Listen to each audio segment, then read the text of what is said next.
হত্যা মামলায় সাবির হোসেন চৌধুরী জামিন পায়, আর আমি 323 ধারার মামলায় জামিন পাই না। 5 মাস ধরে আমি বৈষম্যের শিকার মাননীয় প্রধান বিচারপতির দৃষ্টি আকর্ষণ করছি।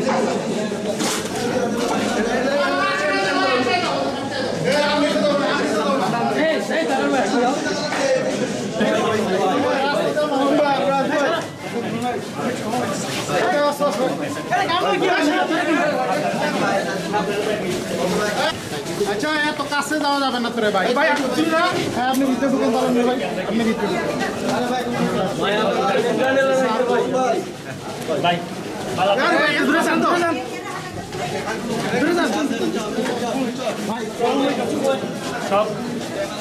সব মানুষ যেন ভালো আচরণ করে, আইন শৃঙ্খলা পরিস্থিতি মেনে চলে, এইটাই আমার চাওয়া।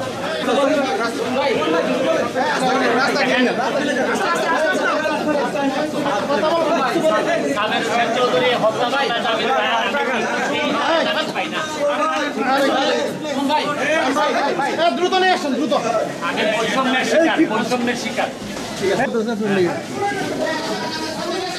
দোয়া করি তোমরা যে জায়গায় আছো তো আইন শৃঙ্খলা শান্তি আপনি একটু সামনে আগান, একটু পিছনে যান। আমাদের এলাকার ফুটবল যেন নষ্ট না হয়। হ্যাঁ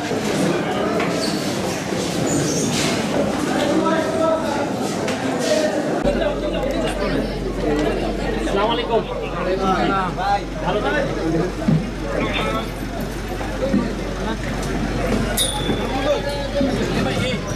নিয়ে যাওয়া হচ্ছে বিখ্যাত সুমনকে হবিগঞ্জ।